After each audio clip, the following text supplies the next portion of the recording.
Hey there, kids, it's me, Mr. Creepypasta. Tonight's episode is brought to you by the MCP Amino app. It's my very own app that's created by fans of the community and for all horror and creepypasta fans. It allows you to make your own special profile, chat and connect with others, as well as share artwork, writing, and your own YouTube videos. That's not all, but it just announced the quiz function, so I ask you, Would you like to play a game? I've created a quiz using the app that features questions from my channel, my Twitch, and other projects that I've been involved in. I'm pretty proud of it, and already many of the users have beaten me at my own game, but this challenge is specifically for you. Think you can win my quiz and make it out alive? Click the link in the description to get the app and find out.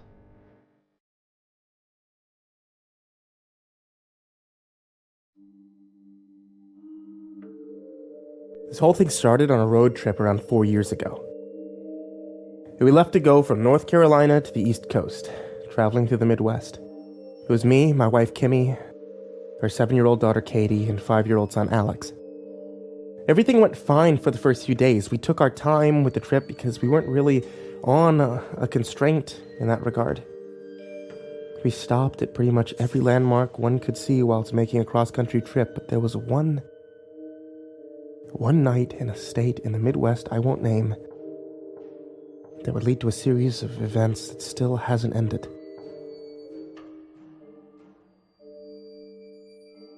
It was around 9 p.m. on a Wednesday night, and we collectively decided to stop at the next place we saw to eat. We saw a sign to exit at the next ramp for a place called Daisy's Diner. We get there and nothing seems amiss. It was just about dark. We decided that after we'd eaten, we'd find a hotel for the night. Daisy's Diner was a classic little town eatery with road signs on the wall and a waitress that called everyone hun. Had a very classic small-town USA feel to it. The food had a home-cooked taste to it, too. I could certainly imagine this place being at its capacity on any given day. However, at the time we were there were only 4 other people in the restaurant. A man and a woman ate together at a booth, while 2 men separately sat at the counter. All 4 of the other patrons left before we did, and were replaced with 2 more men who came in at separate times. It was the last man to come in to bring what had happened to our attention. He informed me that if I was the one with the Hyundai truck outside, it had been ransacked. I ran outside, and sure enough, the passenger side door was open and everything had been rifled through. CDs were strewn about the streets. The paperwork from the glove box was on the passenger side floor. The backpacks my children had in the back seat with their belongings were open and gone through. I was furious. I demanded to see the camera footage, only to find out the cameras were essentially for show. I asked to know who the people were that had left the restaurant before us. The solitary waitress only personally knew one of the men. Vehemently vouched for him. Against my better judgment, I decided not to pursue neither him nor the other, still unidentified man. Instead, choosing to let the police handle the situation. I explained to the police that as far as I could tell, nothing had been stolen. No damage had been done to the car. The waitress gave the name of the one man that she knew, and the police knew him as well. Not because he'd had run-ins with the guy, but because he was a very active member in the local church, and was a man who was held in high regard by the entirety of the community. As for the other man, all I'd seen was his back. Ultimately, nothing was done about the break-in, besides filing of a record of the incident report and a casual keep an eye out from the police. I assumed the other man in the diner had seen our vehicle full of our belongings out of our line of sight and seized the opportunity. Carpe diem, you piece of shit. We were directed towards a motel in the small town in which we had eaten. Since it was now close to midnight and my wife wanted to lay down and get some rest, we decided that we were safe enough to stay there. Being that it was a motel, there'd be other people there. Whatever logic I could scrape together is what I used to justify staying there, because I was admittedly too tired to keep driving. However, when we got to the motel, it was as close to something out of a horror movie as could be. The sign was missing letters, and there were only 2 other cars in the dirty parking lot. That said, though, the area was well lit and would provide adequate shelter for a few hours. The man who helped us at the counter had a strange vibe about him, but checking into the room went without any incident. Actually, until the morning, I thought the whole night had gone on without a hitch. When we were settled into the room and ready to get to sleep, I double and triple checked the locks on both the door to the outside and the door that connected to the next room. It wasn't an ideal situation, but such was the case that the only room with 2 queen beds was connected to another room. The clerk informed us that the only other person staying there was a woman at the complete other end of the motel, and went as far as showing us the room connected to ours was empty. We all slept okay. In fact, for much longer than we had planned. I woke up in the morning and opened the blinds to check on the car, which I had parked directly outside the room. Nothing seemed out of place, at least on the outside. There was a small piece of paper that had been slid under the door to the outside. Assuming it was a checkout receipt, I ignored it and got ready for the day's drive. After a shower, I sat on the bed to watch TV while my wife inevitably took 4 times longer than me to get ready. It was then that I decided to take a look at the checkout receipt. I picked up the once folded piece of paper and opened it. My heart sank when it turned out to be a drawing from my daughter's backpack, but with a slight change. It was a picture of our family, but the thief had added a crudely drawn version of himself to it, and the words, "Nice to see you." Being that the addition to the drawing was done in crayon just like the original artwork had been, there was nothing about the man I could discern. All I knew was that whoever had broken into our car had followed us to the motel and slid this drawing under our door. Or at least, that's what I thought. My son, the ever-questioning, observant young man that he is, was playing on the ground with some toys near the door and asked me what the rubber piece lining the bottom of the door to the outside was for. I explained that it was likely to keep things such as leaves and snow from blowing under the door and keeping either heat or cold air in. It was then that I realized that the rubber strip would have prevented a piece of paper from being slid under the door. The revelation hit me like a ton of bricks. Whoever had set this drawing on our floor had done so from inside. I checked the locks on the connecting door and found one of them to be unlocked. In an effort to spare my wife and children the same horror I was currently experiencing, I just rushed them out under the guise that we'd slept late and I wanted to cover a lot of ground that day. I considered talking to the motel clerk, but by that time, a younger girl was working the counter and I wasn't going to stay there a second longer than I had to. We got back onto the highway without interruption and continued our trip. My wife asked me what was wrong, but I shrugged it off as being tired. We made the rest of our journey with nothing out of the ordinary happening, aside from the alarming incident at Daisy's Diner and the Galleria Motel. Our road trip was actually pretty fun. Our activities proved to be a good distraction from the uneasy feeling I had in the pit of my stomach. I made sure to take a different route home, so as to not pass through the small town where the incidents had happened. We finally returned home about 3 weeks later.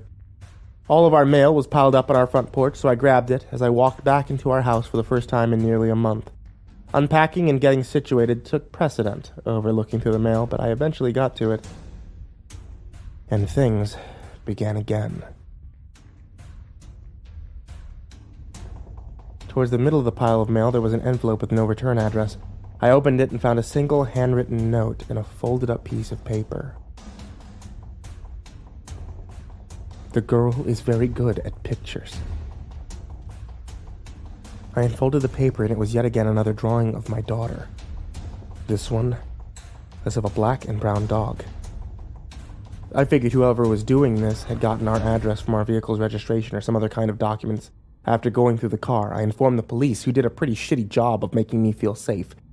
I kept what happened from my wife as I knew she would just worry, and I wanted to keep our family as stress-free as possible. I wondered how many pictures my daughter had in her backpack, but in reality I knew it was quite a few. I'll get to that later. Everything was fine for about a week. Until one day we got back home from a day at the park. We got inside and the kids ran over to the couch and turned on the TV. My wife walked into the kitchen and started making the kids something to eat. I went to the bathroom, and when I got out, my wife was standing at the sliding door to our backyard. That's when I heard it. Barking. My thoughts raced, and I refused to believe it. It couldn't be. Sure enough, a black and brown German shepherd, about a year old, was tied to a fence post in our backyard. By this time, our kids had heard the barking and came to check out what was going on. We all ventured outside, and I told them to stand back while I inspected the dog. The leash was tied to the post in a way to make it look like the dog had jumped over the fence and gotten caught on something. I don't know. It really didn't make sense. It just wasn't completely obvious that someone had placed the dog there intentionally. Upon meeting me, the dog licked my hand and rolled on his back to have his stomach pet. And the kids then rushed me and began showering the dog with love, which it wholeheartedly accepted. He seemed enthralled with the kids, who returned the affection in droves. My wife found a soft spot in her heart and pleaded with me to keep the dog. It went against my gut, as I knew what the dog was a result of, but in my ongoing efforts to shield my family, I reluctantly agreed to keep him. We named him Roscoe, a name my daughter picked. In a weird way, I felt like I was giving whoever was doing this exactly what they wanted. I knew this hadn't been a coincidence. I just didn't know why it was happening. This dog incident didn't come off as a threatening gesture. None of it made sense.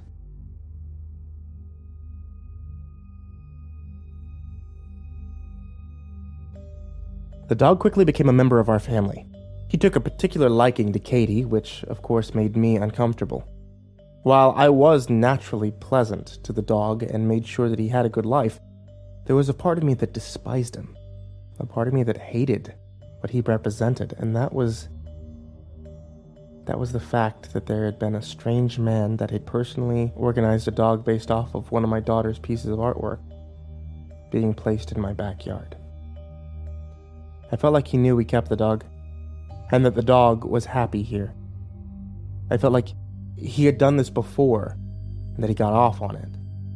But I had no way of knowing. I had already called the cops, and they essentially told me there was nothing to be done. The way I saw it, and I'm sure they would have agreed, is that I wasn't necessarily dealing with what would be called a stalker. I mean, sure, there were stalking qualities to what was going on, but since we'd been home, we hadn't been followed, as far as I could tell. We didn't receive strange phone calls. The only correspondence was the letter that I had hid from my wife. There wasn't exactly anything proactive I could do to protect myself and family, so I figured I'd just have to take everything as it came up. The end of the summer came. We always had a tradition. We would spend a week in my late father's cabin. Thought of canceling this year certainly crossed my mind, but I chose not to. There's nothing else had happened since we'd been gifted with Roscoe.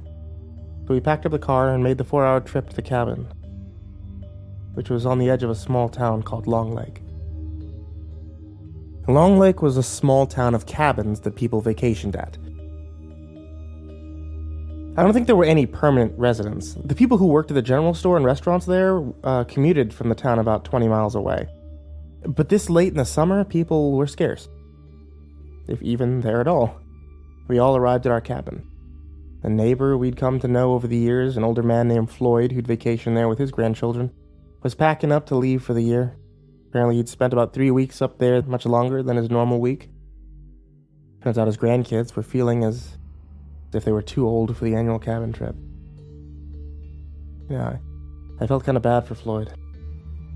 I knew how much he looked forward to the trip.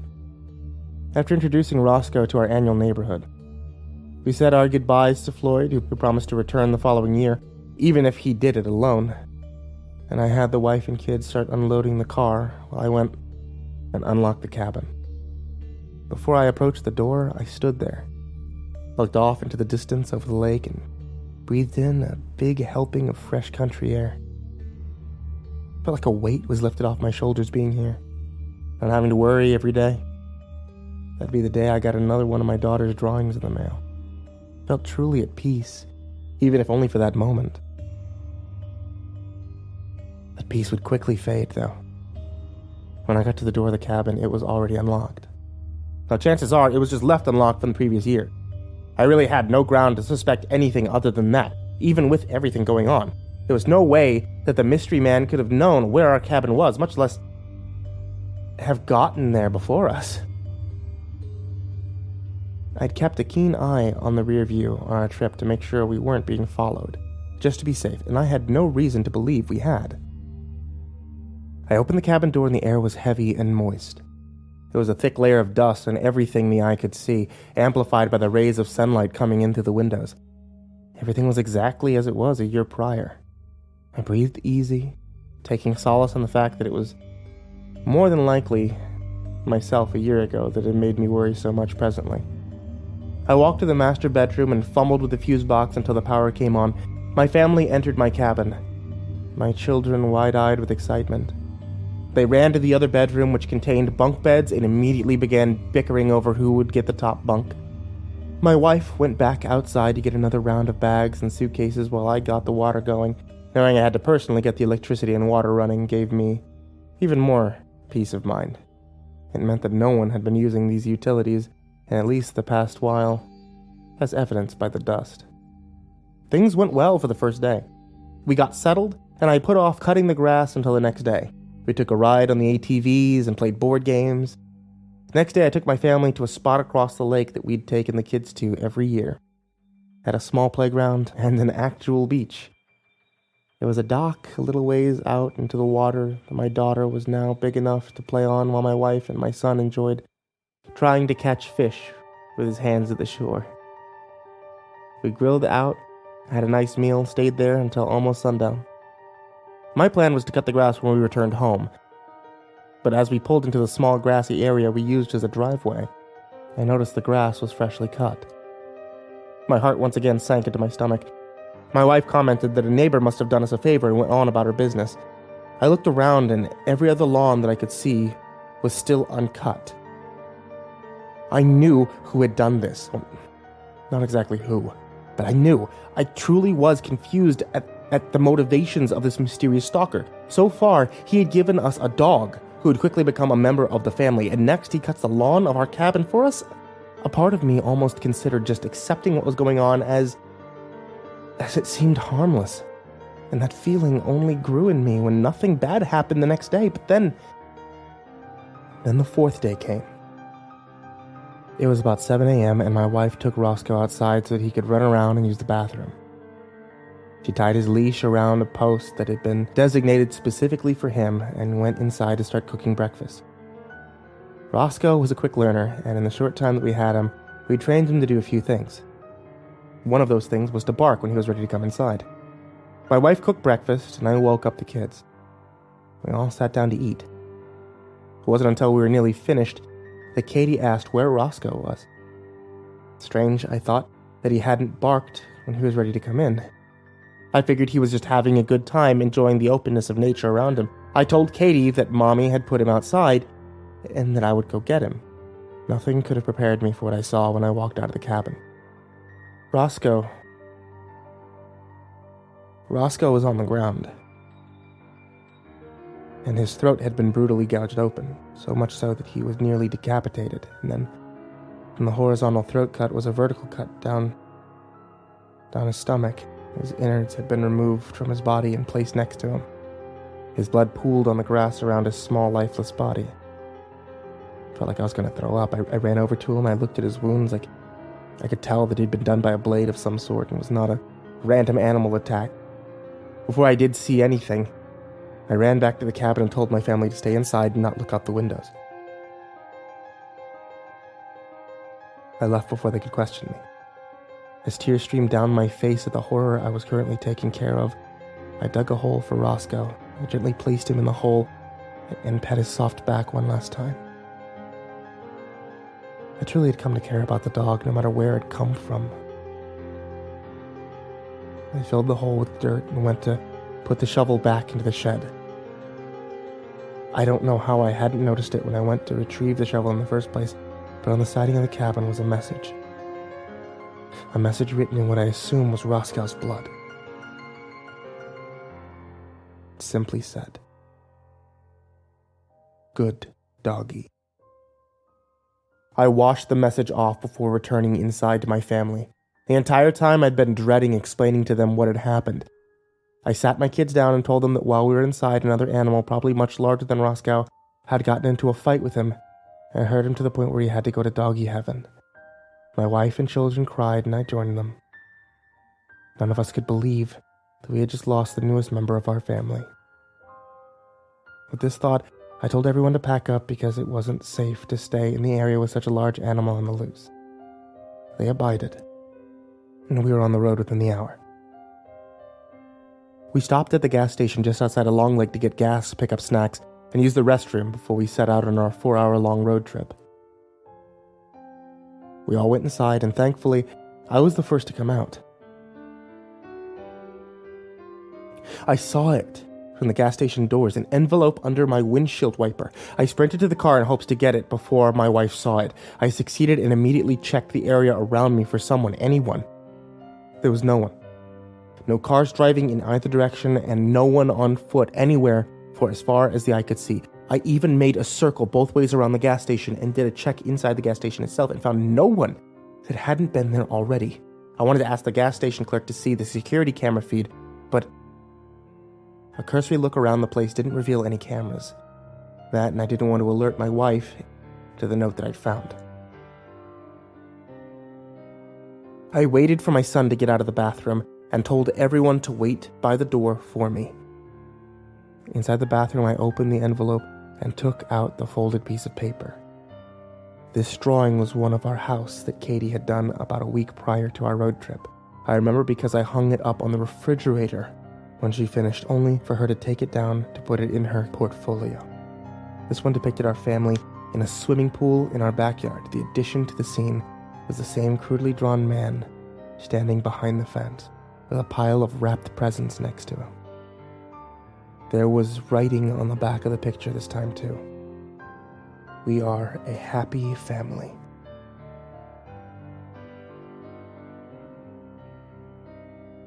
I didn't know what to think of this picture. My family and I had been swimming in our backyard countless times that summer, even after the incident in the Midwest, when my guard was 100% up.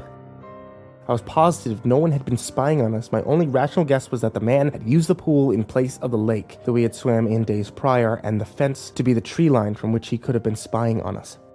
Whatever the case was, I folded it up, I put it in my pocket, and I got my family and I the hell out of there. I took random back roads and out-of-the-way turns on the somber ride home, much to the confusion of my wife. I told her that I was checking something on the car. I was obviously seeing if anyone was following me, and again, I found no evidence of that. We returned home. The first thing I did was cover up the pool for the remainder of what was left of summer, much to the dismay of my family. I made up some bullshit about how the water levels had been affected by our absence, something that didn't really make sense, but got the job I wanted done. I wanted to tell my wife what was going on. I really did, but at this point, I felt like I had already hidden so much that the focus wouldn't be on the issue at hand, but rather on my evasiveness, so I resolved to continue the charade. I was the protector of this family, and I was going to do just that. This wasn't anything I couldn't handle on my own, I told myself. In retrospect, I could have used all the help I could get.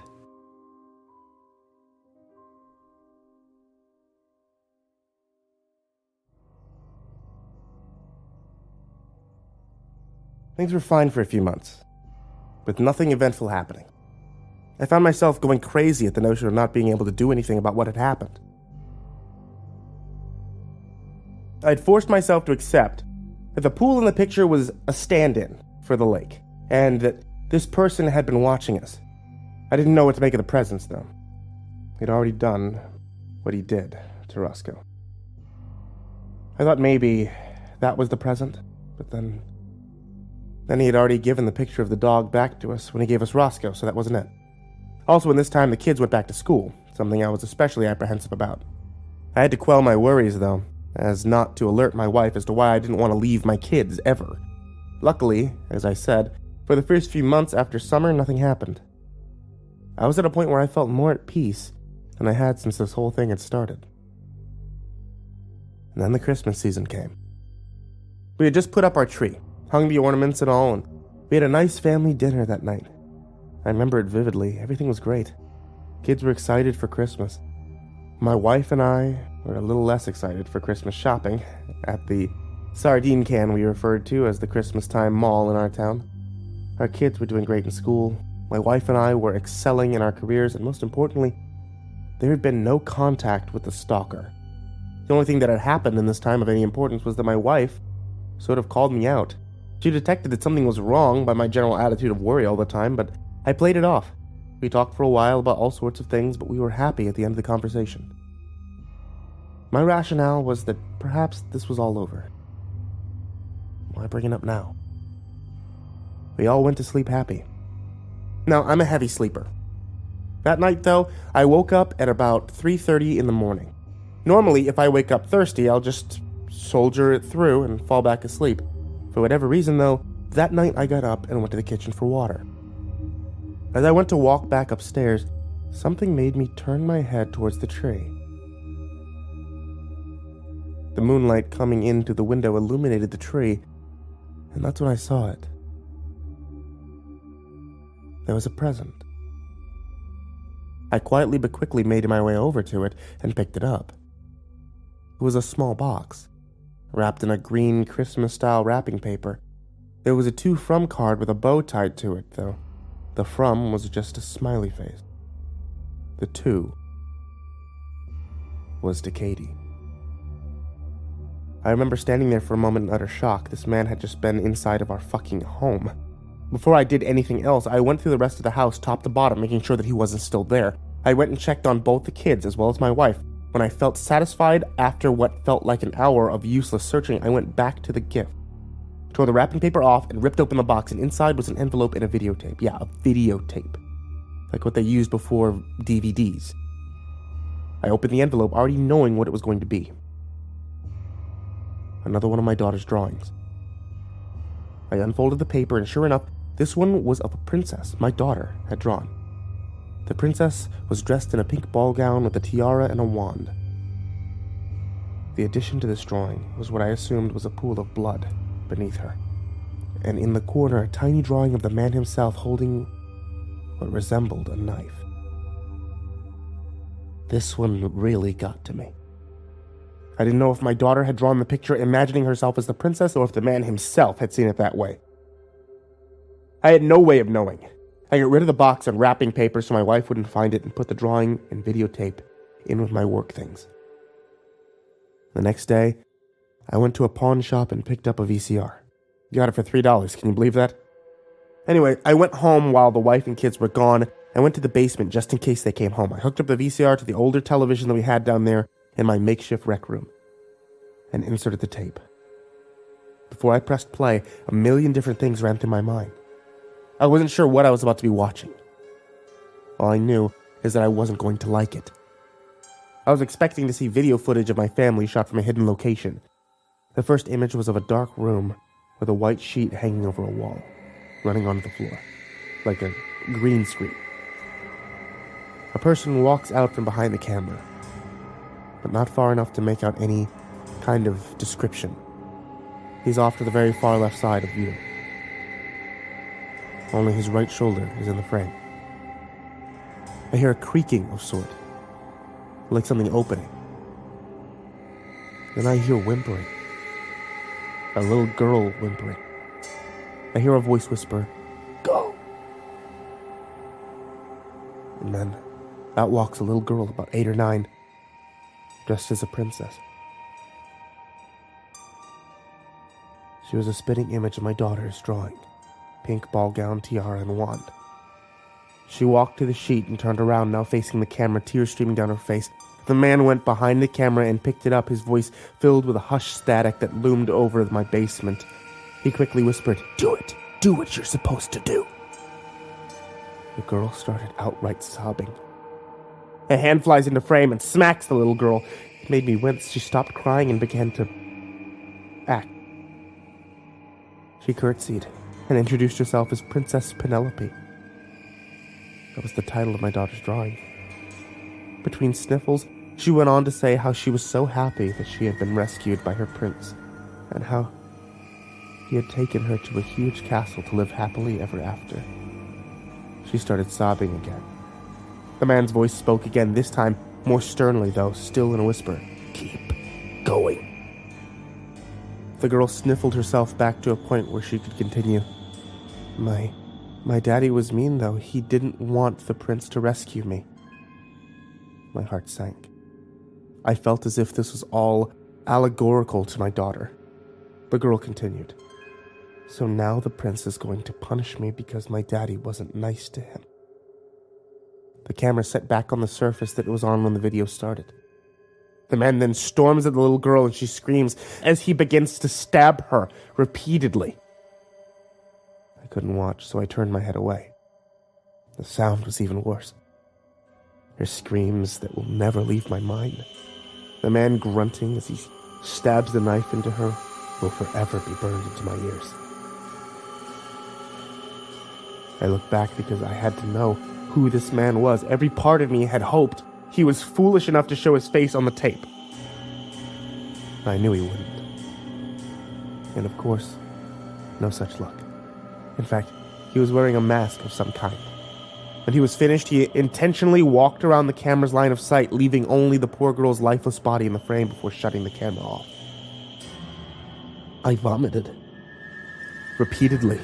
Until there was nothing left in my stomach. The first thing I did was go to the police station. I regaled them to everything that had happened up to this point, from the car break-in to the dog to this. And now that there was a murder, that definitely appeared legitimate and not staged. They seemed to take more of an interest. I told them that I was keeping this ever-developing situation from my family, which they severely frowned upon and advised against, but still, they said that they would respect my decision, which I was very grateful for. I got home later that day, and my wife asked where I'd been all day. I told her that I went to conduct an interview with a detective for a project that I was working on. I am a writer. She bought it. That night, she asked me what was bothering me. A few years of marriage under our belts, and this meant that she could read me like a book. I had to play it off. I told her that I was frustrated with my current project, and was having a hard time moving forward, being the amazing wife she is. She gave me some encouraging words, which, had I actually needed them, would have cured the problem instantly. This is, of course, weighed on my conscience. It was the first time since everything began that I was actually tempted to tell my wife about it. And as I've said, deep down, I wanted to, but in some selfish sort of justification, I felt I was doing a good thing by keeping them in the dark. In retrospect, I would obviously have told my wife everything from the very beginning. This was just a scary time for me. I wasn't exactly in my right mind, so give me a break. About a week later, the detective in charge of my case called me. He basically told me they had nothing. No idea who the girl in the video was, as she didn't match any missing children's profiles in the national database. There was nothing that stood out about the room which the video was filmed in. The only reason they knew the video was filmed at any time recently was because there was a pack of cigarettes in the corner of 2 frames of the video, which had a logo that was new to the brand. I asked for a police officer to be stationed down the street from my house and at my children's school in unmarked cars. And they obliged. After this, nothing happened until March. While the police hadn't closed the case, it wasn't at the top of their priority list any longer, as a lack of leads made it come to a head. We no longer had police watching our house or the school. The calls from the detective got fewer and farther between, until I didn't hear from him at all. I knew this wouldn't last, though. Every day, I felt like I was going to get another letter, or rather, he was going to try to get another letter to my daughter. I had just been lucky enough to intercept them up to this point. But my luck ran out eventually. It was March, the month of my daughter's 8th birthday. As the days got closer, my anxiety rose. I felt like this would be prime time for this sick fuck to do something again. We got all the presents Katie wanted for her birthday and arranged to have a party at our house the day of. Since it fell on Saturday that year, we had a whole setup in the backyard. It was an arts and crafts themed party, which I was reluctant to do for obvious reasons, but my daughter was the definition of an artist, inspired, motivated, and I was so proud of her. I just knew what some of her work had gone to, and how it was being used, and it broke my heart. The party went well. Everyone was having a good time. We all ate, and then she had begged enough to open presents, and we finally let her. We had them all set up on a table in the backyard. As we got deeper into the presents, the happier she got. Then we got to a present that had no to from card on it. I locked eyes on the present. There was a box wrapped in the same wrapping paper as the box that contained the video a few months prior.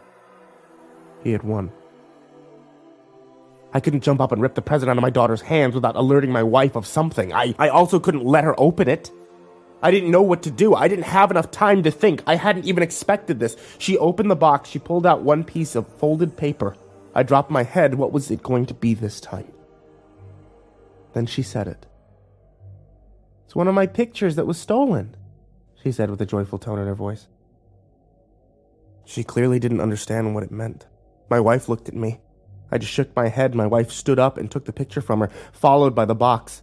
Katie questioned it, but Kimmy directed her to open another present, which she happily did. We walked inside while the other parents took over supervision. I took the box from my wife and demanded she give me the picture, but she refused. She asked what was going on. I told her everything.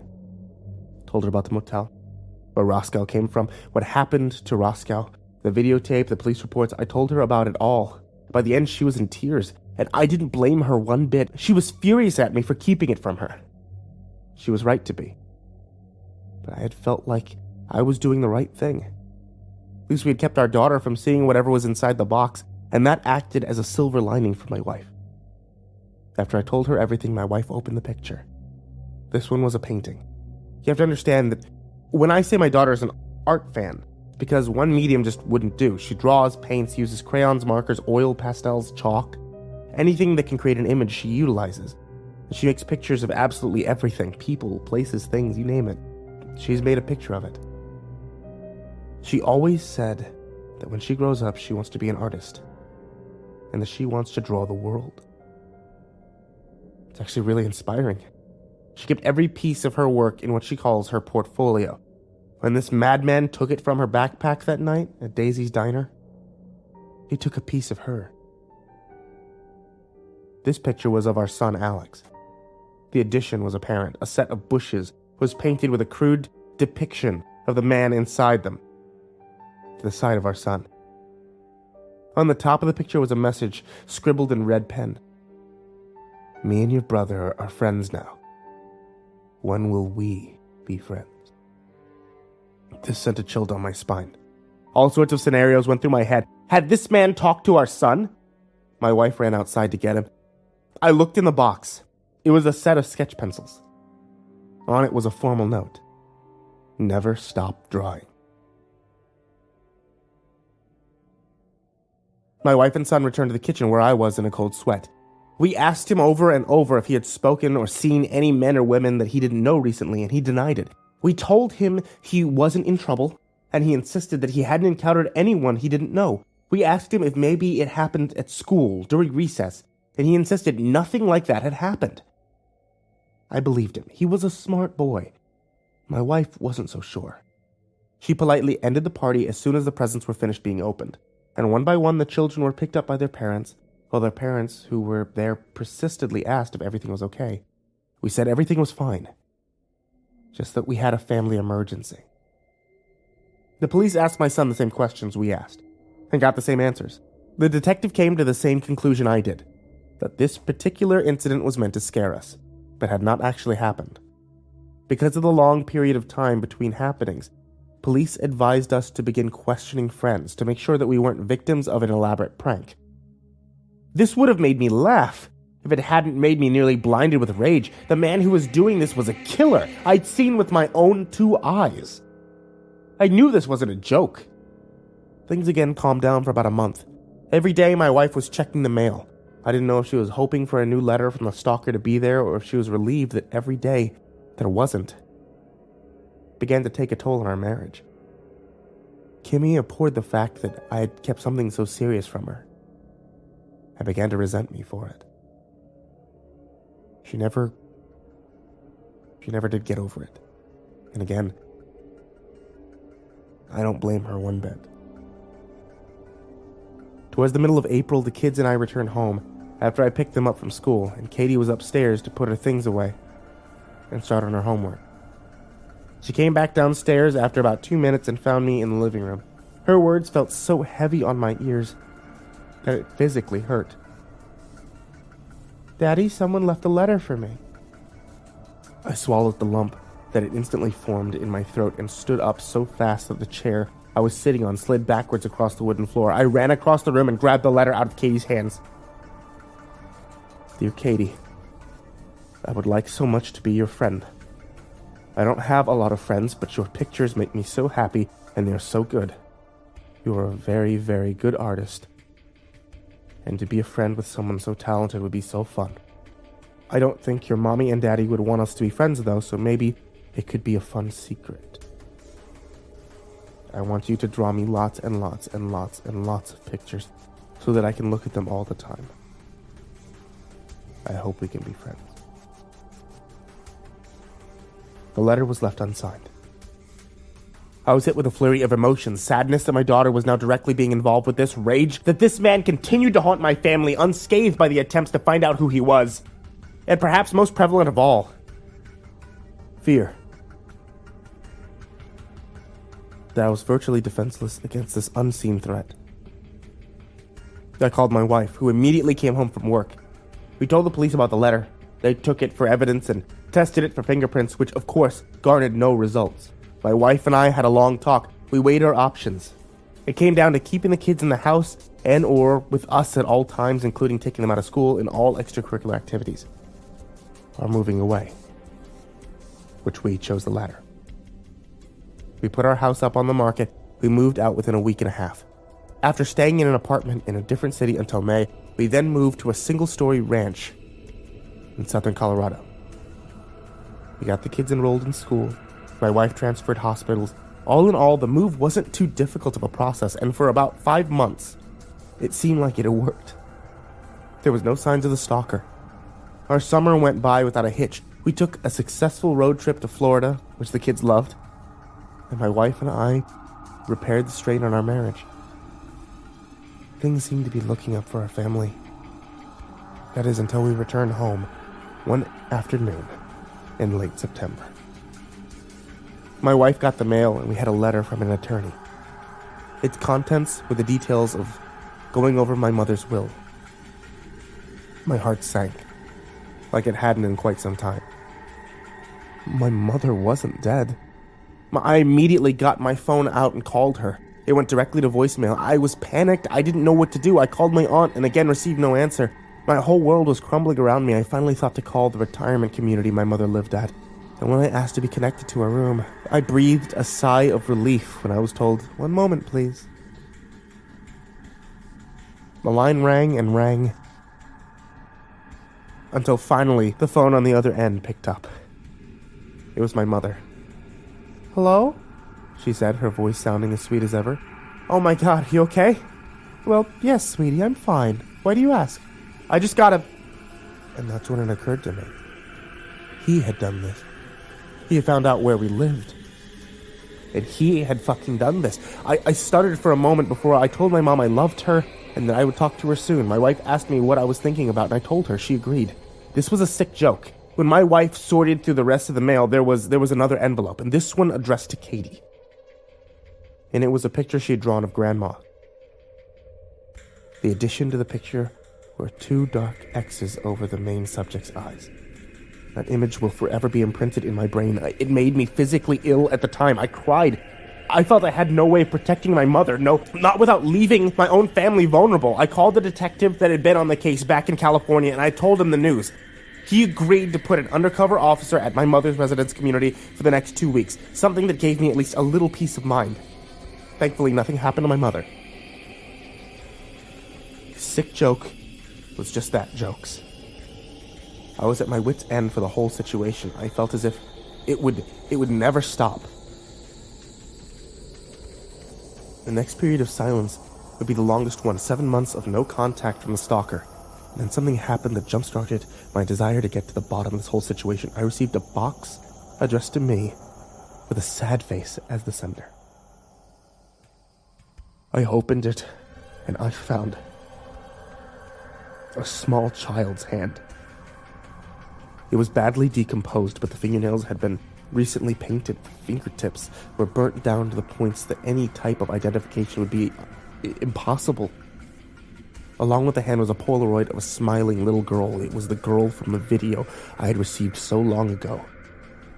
If the police couldn't, I was going to try to find out who she was. I was determined to get some answers.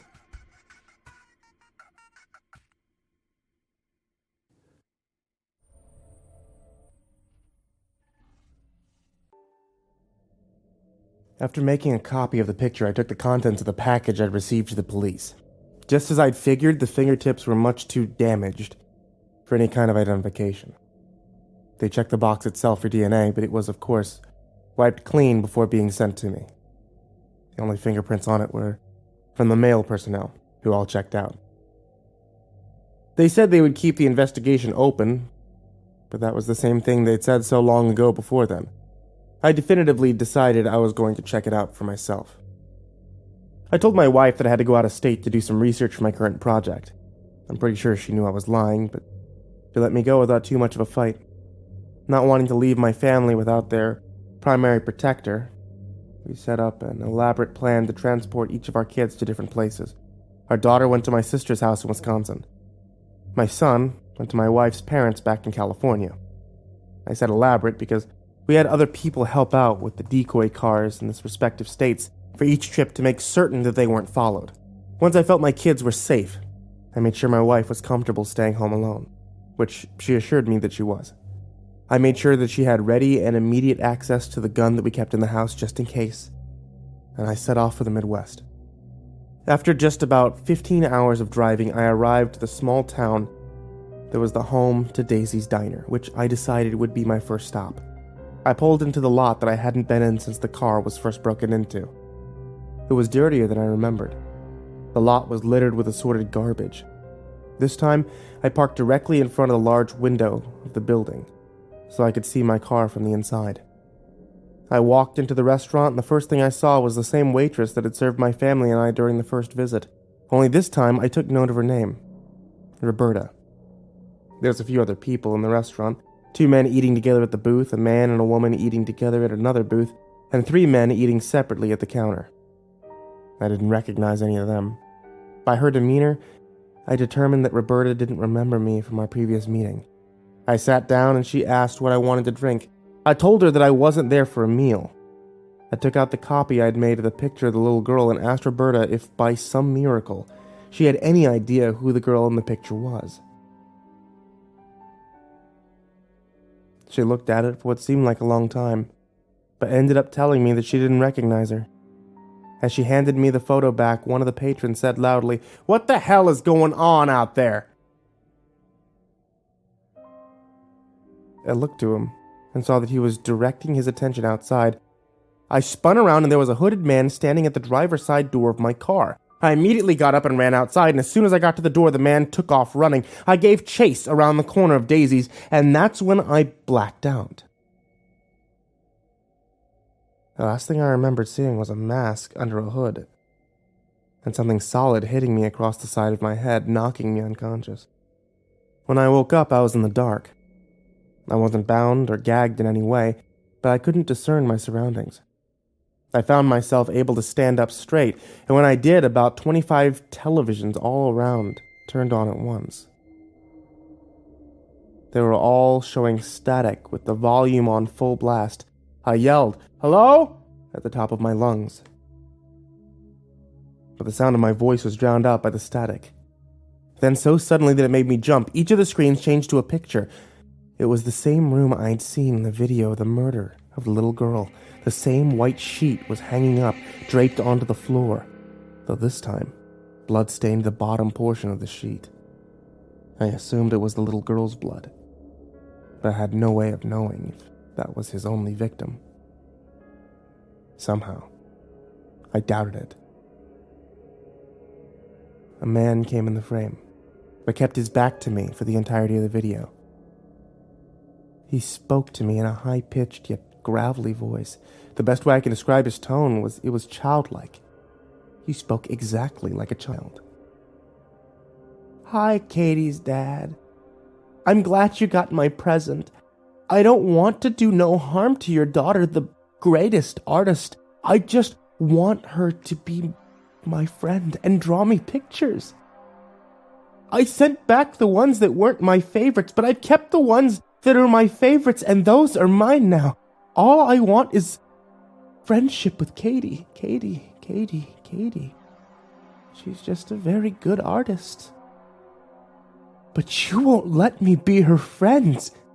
You're making me get out of the way, and I don't want to do that because friends don't hurt friends, Dad. I want to be a good friend and not a bad friend, so I'm going to make this simple, easy. Easy peasy. If you promise to let your daughter, the artist, be friends with me, I'll leave you alone, but if you still won't be nice, I'm going to get really angry. You promise to be nice? I muttered out, yes. Unsure as to if it was a video or a live feed or if I was being watched or not. There was a moment's silence, and then he spoke again, this time. Calm down. Good. Since you're being such a meanie pants, I'm not gonna tell you how to get out. And then the video simply cut off.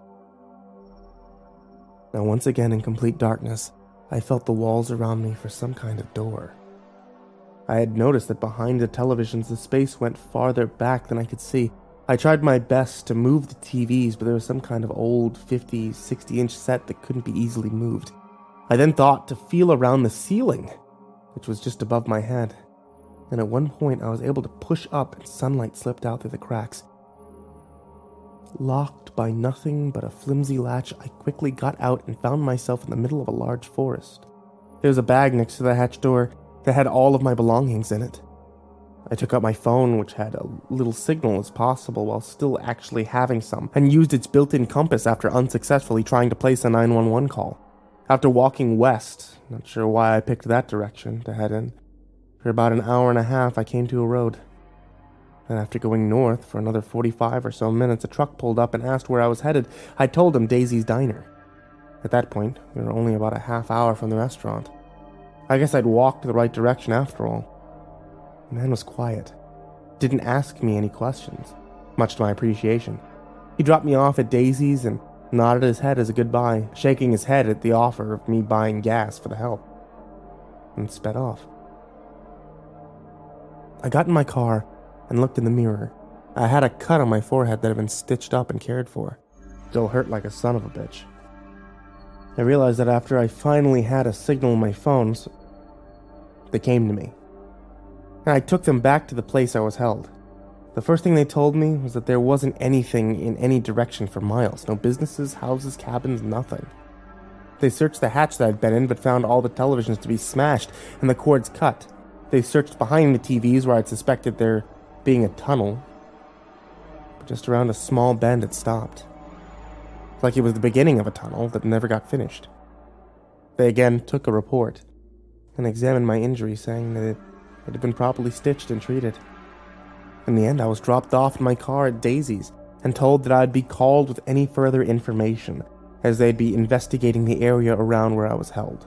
But now, it was starting to get dark and my head was absolutely killing me to the point where I didn't feel comfortable driving for too long, so I headed to the only place I knew was close enough for me to get some rest. And the possibilities of an answer. I headed back to the motel, where I was given the first picture. When I pulled in, I looked through the window of the front office and saw the man from those years before. I can't say for sure, but it almost seemed like when he saw me, he picked up the phone, said a few words, and hung up. At the time, I thought it was just me being paranoid because when I walked in, he didn't give off any signs of remembrance. He seemed genuinely curious when I brought up what had happened during the first foray at his place of business. After a short back and forth, I got a room for the night, went inside, and passed out before I could even take any safety measures. Luckily, I woke up and found that nothing had happened. At least, until I went outside. I exited the room and saw that all 4 of my tires had been gouged open. All I could do was chuckle. This seemed like some pathetic action compared to the psychological torture my family and I had endured at his hands before this. I called the local mechanic and he was there within an hour, changing all my tires. And then I was back on the road, again taking all the twists and turns I could to make sure that I wasn't being followed. I returned home after about 20 hours of driving and got my family all back together. They had remained unharmed during my absence. Things went on fine for quite a long time. Over a year, by my count. Then,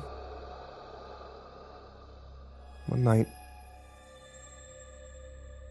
I woke up to a knocking on our front door. I got the gun from the safe and approached the door, which was repeating. Knock, knock. Knock, knock. I disabled the alarm system, swung open the door, and saw that there was a folded up piece of paper on the doormat under a small rock. I stepped over the picture and ran to the front lawn to see who it was, as they couldn't have gotten far between their last knock and me opening the door. I looked down the street in both directions and saw no one.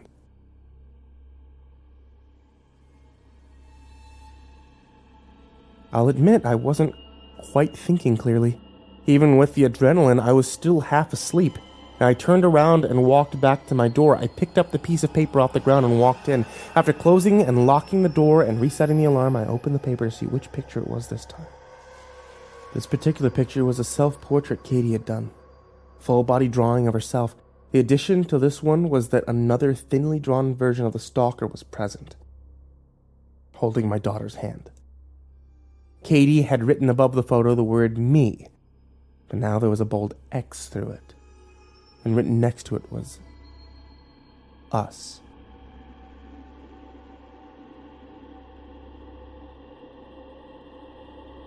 Thinking it was just another attempt to scare us, I set the picture in a drawer and resolved to call the police, but first, I went to check on Katie. I went up to her room, pushed open her mostly closed door. I felt the color drain from my face. And that ever-familiar feeling of my heart sinking to my stomach, but this time, it was worse. This time, it felt like it never stopped dropping. Katie wasn't in her bed, and her window was wide open, a breeze blowing in, making her drapes wave. My daughter had been kidnapped.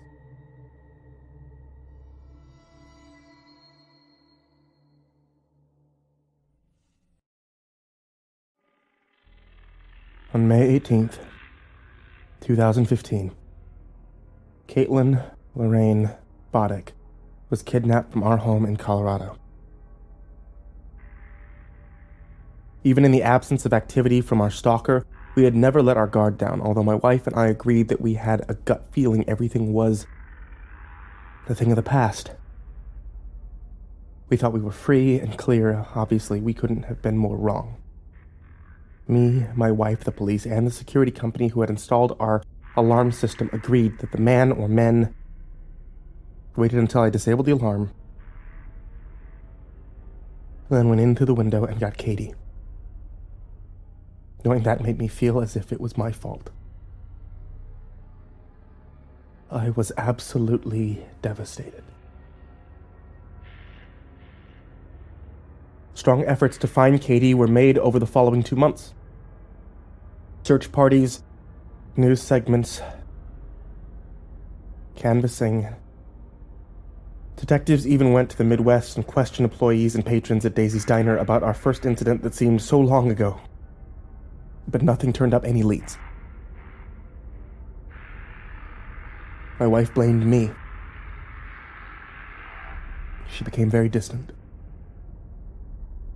refusing to sleep in the same bed with me and only talking to me if it was absolutely necessary. Our son clung to her as I wasn't in a proper place at the time. I hate to say it, but at the time I was too broken up to care. The only thing I gave any peace of mind to was finding my daughter. After a while, the efforts died down. We had exhausted the resources that were at one's disposal in the event of an abducted child. I'm ashamed to admit it, but I basically put my life on the back burner. I drowned my sorrows in whiskey, as cliche as that is, but by the time that next letter came, I was on the edge of being nothing but a shell of the man I once was. About 4 months after Katie went missing, I received a letter, this time to Daddy. As soon as I saw it, I broke down in tears. In my mind, just having that envelope in my hands was a response to the question that had plagued me since the day she vanished. Was my daughter still alive? I tore open the envelope, and inside, as I had assumed would be, was a picture. On the folded piece of paper was a chilling message.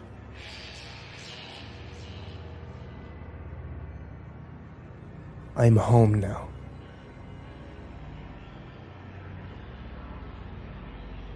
This one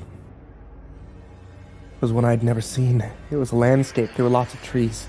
What looked like a big field, and in the middle was another, the smaller drawing of my daughter. The stalker had once again added himself in, again holding her hand, and this time he put a heart around the two of them. Pure, unadulterated rage coursed through my veins as I gripped the picture, crumpling it within my fists. The next part, though, is what I wasn't sure about. There was a half-done visage of a barn in the corner of the picture with an X on top of it, and a lazily done sky. It wasn't like her other work. I could tell my daughter had drawn it. Seeing it on the same page as the man's edition let me know that the styles were too different to have come from the same hand. And then it hit me. My daughter was trying to let me know where she was, or at least that's what I made out of it. I looked in the envelope and found a handwritten letter from the kidnapper. Hello, new daddy. I hope you know that I'm not a bad, mean man. I just really like the pictures and want all of them to look at all the time. I just really wanted her to be my friend, and now she can live with me and make pictures all the time. I promise I'll not hurt her, because I do not want to hurt my friends. If I did, I would not be a very good friend myself. We would like you to visit, if you can find us. I don't want to tell you right away, because then you will come right away, and I don't want you to take her away before you have a chance to calm down. What I am saying, sir, is that she now lives here, but if you can find us, you can visit, but you have to come alone. If you bring anyone else, I will skin her like a deer before you even get close. Once again, unsigned. Before I had a chance to weigh my options, I had made my decision. The police hadn't done a goddamn thing to help me so far. Despite this man's clear lack of education, I wasn't going to take his threats with a grain of salt. I had to do this alone for the safety of my daughter. I retrieved the gun that we kept in the house from the safe. I went to a store to buy more ammunition and extra magazines. As I packed a bag after returning from the store, my wife, in a rare show of concern, asked me what I was doing. I elected not to tell her what was going on. The only good it would do is bring up a barrage of questions that I was in no mood to address. She's not a stupid woman either. I'm sure she had put the pieces together shortly thereafter, if not immediately. I gave my son a kiss on the forehead goodbye,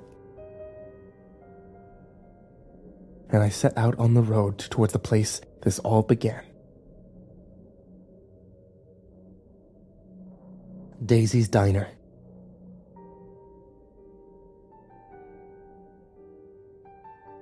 I pulled into the newly vacant lot of Daisy's Diner. I again saw the same waitress that had been there the other 2 times. I walked in and the woman gave me an odd look, like she recognized me but couldn't place it. I didn't blame her. It had been quite some time since I'd been there. She asked what I wanted, and I ordered a Pepsi and 2 scrambled eggs. When she brought my drink, I told her I needed to talk to her about something that happened a few years prior. She was reluctant to talk, but agreed nonetheless. I reminisced with her about the night our car had been burglarized, which, to my surprise, she actually recalled. I practically begged her to rack her brain and identify the man who had gone unidentified the night of the incident. She told me that she could barely remember back that far, that she hardly remembered the incident in general, but much less the details. I asked the woman what I now realized was a rather vague question at the time. I inquired about any barns in the area. Much to my dismay, this was a farming community. The small town Daisy's diner sat in was surrounded by endless acres of farmland. I took a shot in the dark, hoping that this kind woman's familiarity with her assumed hometown could provide some insight, and asked about any barns in the area that might have an X on the roof. She gave me a look that told me she knew something, but ended up denying any information of such a place. I knew she was lying, so I started on a wild goose chase of farmland. I drove around nonstop for hours, down every dirt road, every side street, every driveway. It was dusk when I finally came across something I thought might lead me to the right place. I came to a gate with a sign on it that read, Biloxi Farms, with the X much larger than the rest of the letters. As there was no way to drive my car in, I parked it on a small opening in the wooded area next to the gate that closed off the dirt road and led to God knows where, and ventured off on foot, gun in hand. For reference, this ended up being about a 20-minute drive in the opposite direction of Daisy's as the area I was put in the hatch. Must have driven past it twice in the dark, not seeing it until daylight started sweeping over the lonely land. I walked on the dirt road until I saw 3 buildings in the distance. Right away, though it was far, I could barely make out a structure with a large, probably wooden X on the roof. I knew I was in the right place. There could have been 100 farms with 100 X's on 100 roofs, but somehow I knew I was in the right place. Call it father's intuition. I was about a half a mile from the area where the structure with the X was. As I got closer, I saw 2 other structures. The closer I got, obviously, the better I could see what I was walking up to. I circled around the land, hoping to enter the immediate area from a point I wouldn't be instantaneously spotted at. I was going to come in from behind. When I got close enough to see clearly, I saw a farmhouse, a barn, which was the structure that housed the large X, and what looked like a detached garage. I thought about Katie's picture. Given that she drew the picture of the barn, chances are she was held in one of the other 2 structures, so I resolved to check those first. I made sure to keep a long distance between myself and the area the structures were in. Keeping about 150-yard perimeter, I walked through the tall grass on one side, ran through a small opening, and went into a cornfield, which led me to the rear of the structures. Scoped it out a while. Saw no movement of any kind in any of these 3 buildings. What I did see, however, was an old, beat-up pickup truck parked next to the garage. I flipped off my gun safety and ventured inward. I made sure to be as quiet as possible as I traveled through the next to impossible to go through off-the-path cornfield. What should have been a few minutes' walk took about 20 before I came to a clearing. I was about 15 feet from the back door to the house, which was wide open. I sat there for a few minutes trying to get some idea of where somebody was. I'm glad I did, because just then I saw the man that had kidnapped my daughter.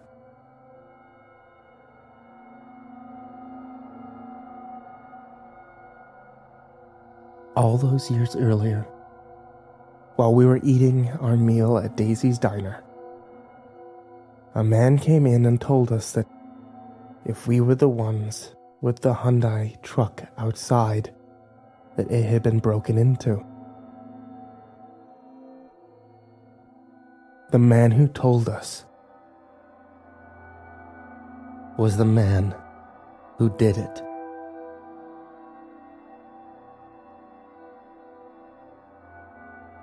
Racking my brain, I vaguely recalled the man having a bag with him. If I was a betting man, I'd say that my daughter's portfolio was in that bag when I thanked him for letting us know what had happened.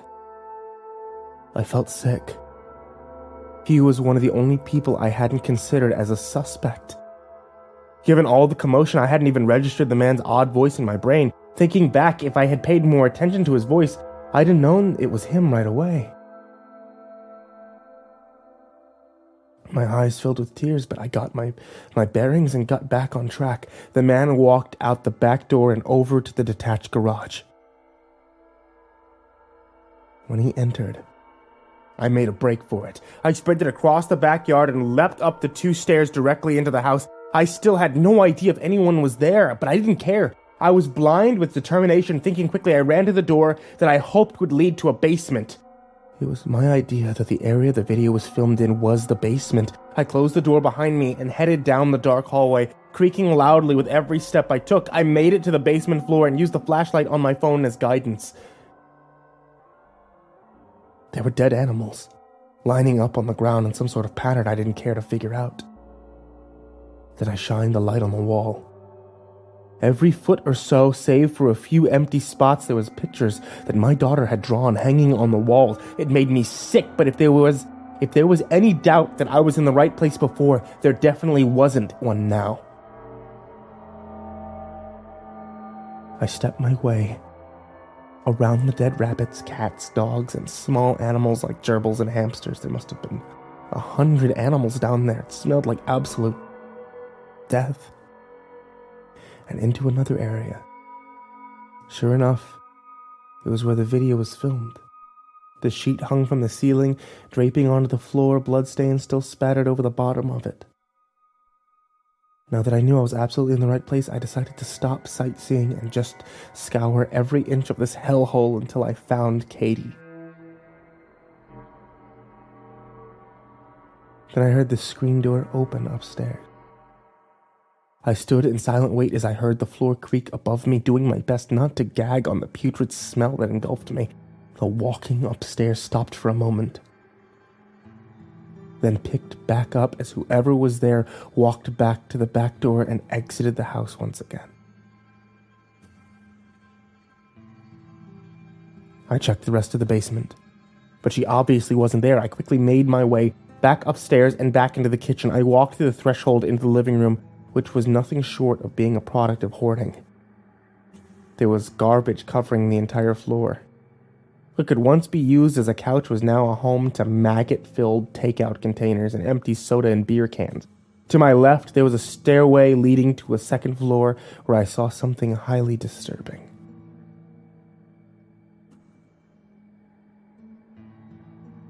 There were pictures lining the stairwell. And in these pictures were a familiar bunch. The waitress at Daisy's diner, holding hands with the man who ran the motel. Next to them was the man who had my daughter. And next to him were 2 of the cops that had helped me when I'd had troubles in this town. Finally, there was a picture of the man who had given me the ride to Daisy's after I was abducted. I felt like everyone knew. Everyone in this town knew what was going on, and they were in on it. When I was done with this, I was going to contact the FBI and blow the lid off this fucked up place. I found my mind wandering, but I got back focused and went upstairs. All I found up there were more garbage lining the floors in the hallway. There were 2 rooms on the left side and 1 on the right at the end of the hall. At the top of the stairs was a bathroom, which rivaled the deepest depths of a sewer. Shit and piss covered the floor around the toilet. Wet towels, clothing covered the rest. I walked down the hall and peeked into the first room on the left. It was literally nothing but garbage. Second room contained a solitary mattress. Oh, it was old, soiled, stained with only God knows what.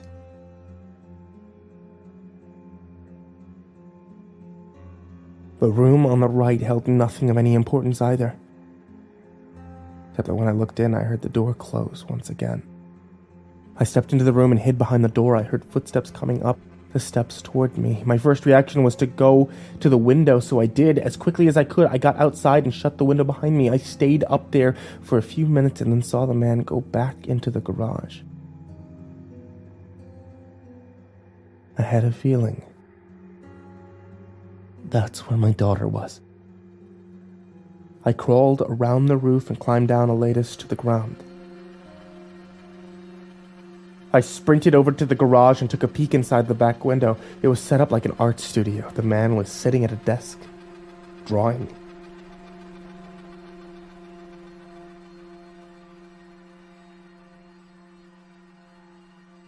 As I watched him, he stopped. Without breaking his gaze that he had on the paper on the table beneath him, he reached down to his left side and pulled up a mask, placing it over his head. It was a plastic mask that had hand-drawn designs all over it. Suddenly, he turned his head and looked directly at me. All I heard then was a loud, shrill, childlike voice saying, "Daddy!" And the man stood up and sprinted out the front door of the garage. I ran around and found him running to the barn. I ran as fast as I could after him and fired 2 shots, missing both. He ran into the barn and I quickly followed. The only light in the barn was from the sunlight coming into the holes in the ceiling. It was a generally wide open area with one small vestibule and a stairwell that led to a railingless loft area that had plywood boards sticking up in random places. The floor was covered in a thin layer of hay and oil spots. Towards the back were some hay bales. The man's immature voice filled the open air of the barn. "You see that, Katie? He's finally come and visited us. I bet he wants to see your new pictures that you've drawn here." "Where is she?" I screamed. "She's close," he said before giggling uncontrollably. I expected the man to be up in the rafters, so I sprinted across the open floor of the barn towards the blocked-off area in the far corner. At the last possible moment in my peripheral vision, I saw him. He tackled me from the left side. He must have been hiding behind one of those hay bales. What happened next wasn't a long, drawn-out fight. I didn't lose my gun in the ensuing battles, so if that's what you're hoping for, I'm sorry. Real life isn't like the movies. He tackled me to the ground. I wrestled him for about a second and a half. Then when he got up on top of me, I pressed the barrel of my gun onto his throat and pulled the trigger, blowing a hole out of the back of his neck. That sent blood flying into the air and raining down on me. He struggled to breathe for a few moments before falling lifelessly on top of me. I pushed him off and ran to the vestibule in the corner. It was locked by a large master lock. A bullet took it right off. I ripped the door open and found it empty. My heart once again sank. I stepped inside, frustrated, but instantly felt a hollow floor. I kicked the hay out of the way and saw a trap door. I opened it to find my daughter unconscious inside, bound at the hands and feet with a sock in her mouth and tape wrapped around her head. In tears, I picked her up and freed her from her restraints. I brought her outside, called 911, only barely recalling the police knew the man who did this. They were likely friends or family of his. Long story short, my daughter regained consciousness. She sobbed uncontrollably. As I held her in my arms, we made the walk back to my car and drove off. We made it to the next town over, where I then contacted the police. I told them what had happened. They took it very seriously. Federal investigators were called immediately and arrived shortly thereafter. I took them to the Biloxi farm, where they taped everything off as a crime scene. In what I thought was the end, they arrested the waitress to Daisy's and the man who ran the motel. Turns out they were husband and wife, and the man who kidnapped my daughter was their son.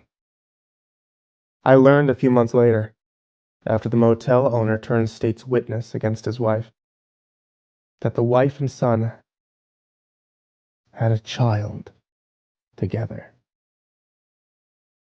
And the girl from the video was their daughter. The police that were photographed with these people were also investigated and jailed for various crimes related to their family. Apparently this was the first time anything of this magnitude had been done by the family, but they were suspected of numerous robberies and attacks at the motel that the local police looked the other way on, bungling the investigations intentionally. The only thing that wasn't found at the scene of the crime was my daughter's portfolio. The only information Katie could give about her captors was that he always wore different masks. When asked if there were multiple captors, she said she only saw one. He apparently forced her to sit in the garage, which he had fashioned as an art studio, and make pictures for him all day long, day in, day out. Nothing else. Thankfully, there was no evidence of sexual assault or physical abuse, and the man whose name I found out to be Atul realized I was in the area. He went to the garage, brought her to the barn, tied her up, knocked her out, and put her under the floor in the vestibule. Additionally, the area under the trap door was a tunnel, something I hadn't immediately noticed when picking Katie up out of it. These tunnels went under the entirety of the land on Biloxi Farm, and much, much further. It connected to where I'd been taken to after being knocked unconscious at Daisy's, in addition to many other areas throughout the town. However, the tunnel had been collapsed behind the TVs in the hatch I was taken to, more than likely to not give evidence of any advanced tunnel system. I returned home with Katie to my ecstatic wife and son. Our family was finally back together, and the people that did this were either dead or in prison indefinitely. Everything was good, quiet, and uneventful for over a year. Our family got back on track. We got Katie acclimated to normal life again, got her the professional help needed to get her through trauma, which was going quite well. Until last week, when an unmarked envelope showed up in our kitchen table when we got home from a day at the museum. Inside was a picture my daughter had clearly drawn. This one was of a man in a mask with all kinds of designs on it. I could tell the addition made to this one was a knife in the hand of a man crudely drawn with a charcoal pencil. Above the picture, in scratchy writing, were the words, "Now you've made me really mad."